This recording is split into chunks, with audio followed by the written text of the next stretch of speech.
Bismillahirrahmanirrahim. Assalamualaikum warahmatullahi wabarakatuh. Bersua dalam berita perdana malam ini, saya Muhammad Noh Johari. Dan saya Rafizah Haji Mahmud. Berita-berita utama malam ini.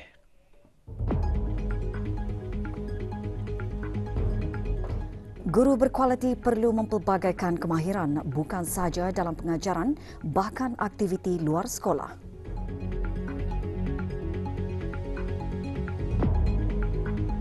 Negara Brunei Darussalam dan Republik Persekutuan Jerman berkongsi pandangan yang sama mengenai kepentingan perdagangan bebas.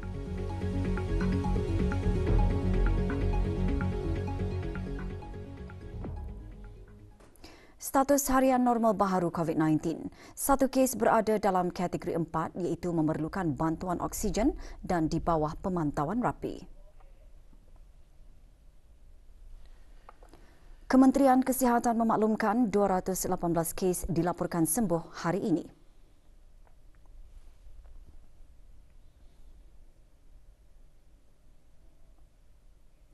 Jumlah keseluruhan pemberian 2 dos vaksin COVID-19 bagi kanak-kanak berumur 5 hingga 11 tahun, 85.5%. Bagi remaja berumur 12 hingga 17 tahun yang mendapat 3 dos vaksin, 61.5%. Dan liputan bagi rakyat dan penduduk negara ini yang mendapatkan 3 dos vaksin, 78.5%.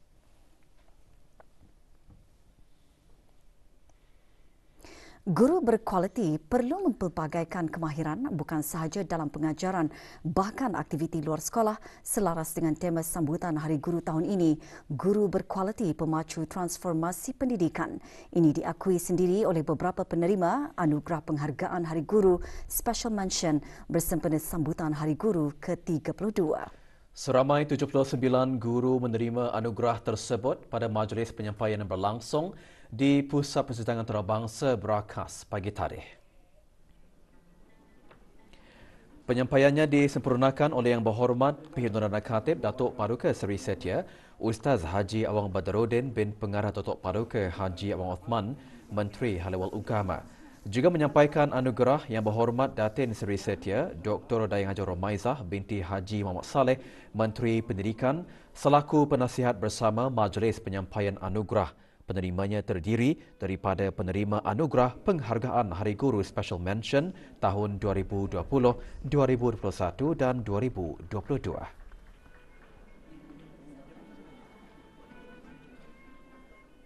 Saya akan mempelbagaikan saya punya skill, bukan sahaja mengajar dalam mata pelajaran geografi tapi juga sumbangan luar sekolah yang seperti mana anugerah yang saya terima ini, contohnya dalam pertandingan-pertandingan lain. Untuk kita meraih sesuatu, keikhlasan amat penting. Keikhlasan dalam pengajaran amat penting sebab sebagai seorang guru itu adalah satu tanggungjawab ataupun amanah.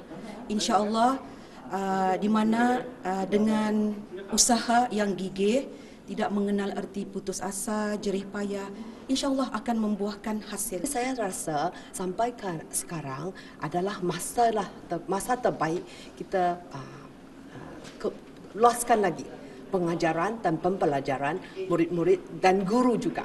Variasi itu memang pemacu ataupun penggalak kehidupan kita. Negara Brunei Darussalam dan Republik Persekutuan Jerman menikmati hubungan baik sejak beberapa dekad yang lalu. Kedua-dua negara berkongsi pandangan yang sama mengenai nilai multilateralisme dan kepentingan perdagangan bebas.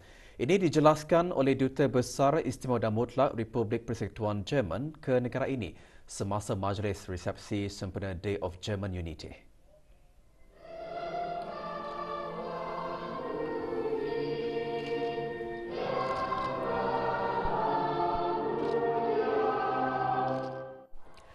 Mewakili kerajaan ke bawah Duli Yang Maha Mulia Yang Berhormat Datuk Seri Setia, Dr. Awang Haji Abdul Manaf bin Haji Matusin, Menteri Sumber-Sumber Utama dan Pelancongan.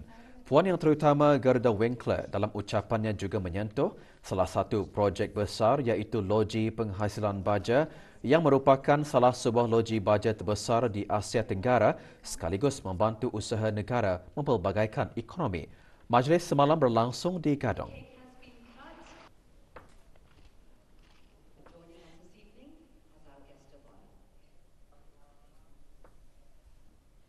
Laungan dikir sempena memperingati kelahiran junjungan besar Nabi Muhammad sallallahu alaihi wasallam terus bergema di semua masjid, surau dan balai ibadat di seluruh negara.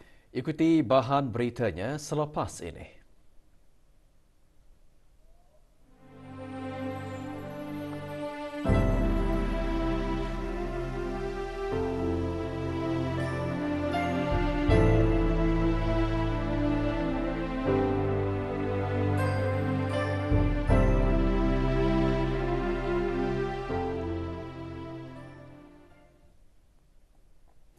Semua masjid, surau dan balai ibadat di seluruh negara terus bergema dengan dikir memperingati kelahiran junjungan besar Nabi Muhammad sallallahu alaihi wasallam.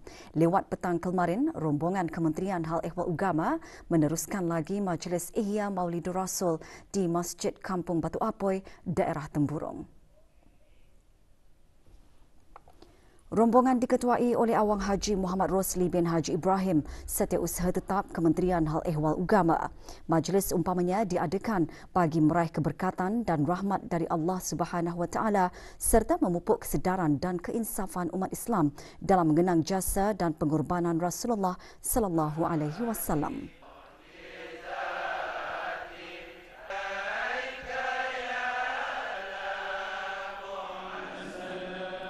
Juga mengadakan majlis serupa Kementerian Pendidikan melalui Institut Pendidikan Teknikal Brunei dan Jabatan Pengurusan Pendidik di Masjid Al-Amirah Al-Hajah Mariam Jerudong. Majlis dimulakan dengan penyerahan wakaf yang disampaikan oleh Dr. Haji Azman bin Ahmad, Setiausaha Tetap Pengajian Tinggi Kementerian Pendidikan kepada Awang Amaluddin bin Haji Jamaluddin, Imam Masjid berkenaan.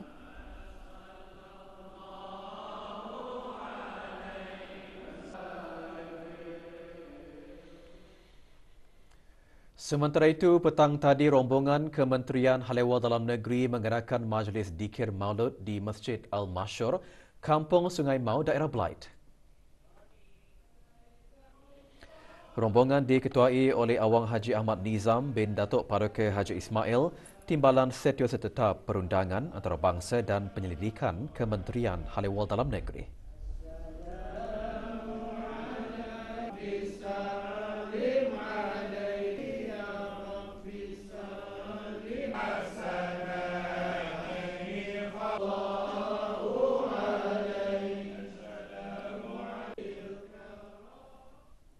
Sempena sambutan memperingati hari ulang tahun penukaran nama Bandar Brunei kepada Bandar Seri Begawan kali ke-52, petang tadi diadakan majlis membaca surah Yasin, Ratib Al-Atas, selawat tafrijiyah dan doa kesyukuran.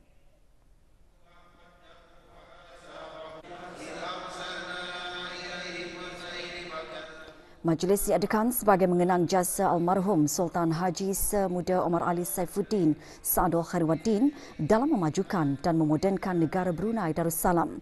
Majlis berlangsung di Masjid Omar Ali Saifuddin, Bandar Seri Begawan.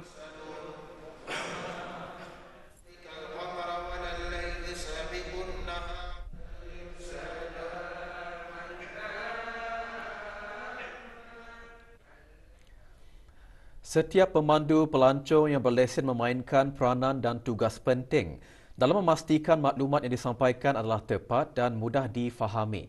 Melalui perkhidmatan yang kompeten dan profesional, ia akan dapat meningkatkan lagi mutu perkhidmatan yang diberikan.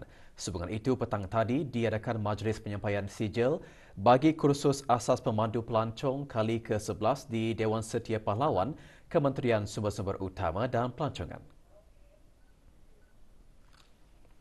Menyempurnakan penyampaian sijil, Dayang Hajatutiyati binti Awang Haji Abdul Wahab, Setiausaha Tetap Kementerian Sumber-Sumber Utama dan Pelancongan.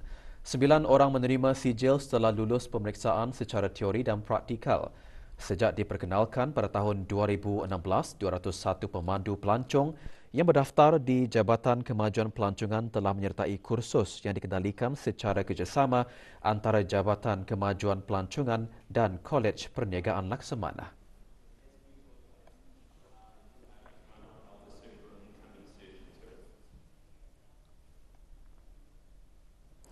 Jabatan Perkhidmatan Awam Jabatan Perdana Menteri memaklumkan bahawa ke bawah Dulia Maha Mulia Paduka Seri Baginda Sultan dan Yang di-Pertuan Negara Brunei Darussalam telah memperkenankan bagi Yang Mulia Dayang Hajah Masliana Yulia binti Abdullah alias Liu Nyok Dan, pegawai tugas-tugas khas kanan di Jabatan Pertanian dan Agri Makanan dinaikkan pangkat sebagai pengarah pertanian dan agri makanan di Jabatan Pertanian dan Agri Makanan Kementerian Sumber-Sumber Utama dan Pelancongan mulai 12 September 2022.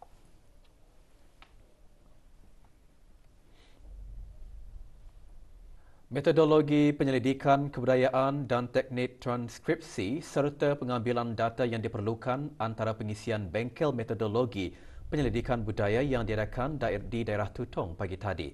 Dianjurkan oleh Dewan Bahasa dan Pustaka, bengkel diadakan di Pusat Kegiatan Warga Emas daerah Tutong. Bengkel disertai oleh lebih 40 peserta terdiri daripada pegawai dan kaki tangan jabatan-jabatan di bawah Kementerian Kebudayaan Belia dan Sukan, pensyarah, mahasiswa dan mahasiswi dari Universiti Brunei Darussalam. Bengkel dibimbing oleh Profesor Madya Dr. Awang Haji Hashim bin Haji Abdul Hamid. Sememangnya menumpukan kepada warga emas, dan di samping itu kawasan pusat kegiatan warga emas ini juga dapat kami perolehi masyarakat yang tahu mengenai budaya yang kami tumpukan dalam bengkel ini. Sementara itu, pendekatan mengenai budaya Puak Belait seperti adat perkahwinan dan tarian alai sikap antara yang dikongsikan semasa bengkel metodologi penyelidikan budaya yang diteruskan lagi ke Perpustakaan Dewan Bahasa dan Pustaka Kampung Pandan, Kuala Belait.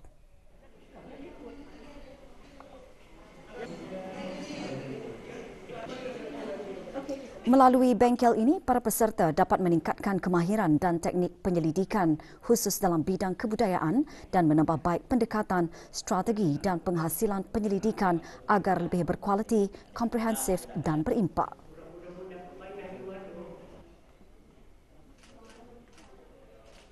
Perasaannya sesuatunya saya berasa itulah macam nyorang teruja, itu macam menambah lagi pengetahuan yang mungkin saya kurang perolehi kan.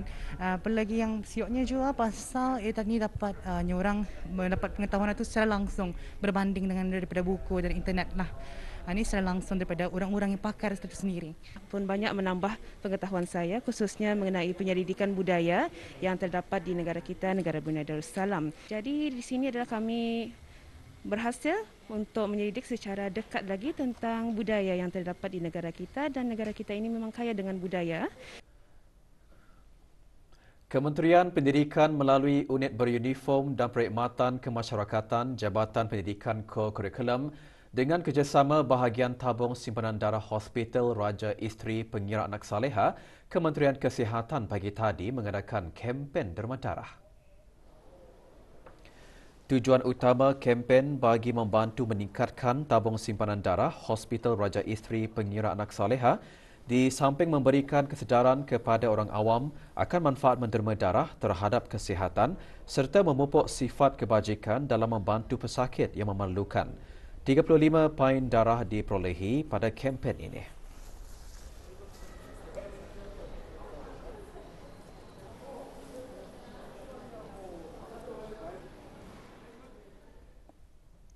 Pendaftaran kad pengenalan berwarna hijau iaitu bagi permohonan baharu, membaharui dan menggantikan kad pengenalan yang rosak atau hilang akan dibuka bermula 10 Oktober 2022.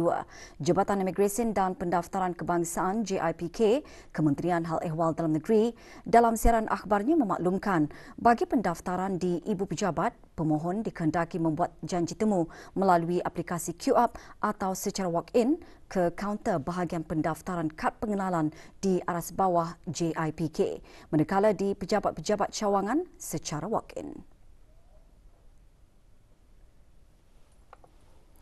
Kaunter perkhidmatan bagi pendaftaran dan pengambilan kad pengenalan di Ibu Pejabat JIPK dibuka setiap Isnin hingga Khamis dan Sabtu bermula pukul 7.45 pagi hingga 4 petang. Manakala di pejabat-pejabat cawangan bermula pukul 7.45 pagi hingga 11 pagi dan 1.30 petang hingga 4 petang. Kaunter perkhidmatan juga dibuka pada setiap hari Jumaat bermula pukul 8 pagi hingga 11 pagi. Orang ramai disaran untuk melengkapkan borang permohonan dan membawa dokumen berkaitan bagi melancarkan proses pendaftaran. Borang pendaftaran boleh dimuat turun melalui laman sesawang JIPK di www.immigration.gov.pn.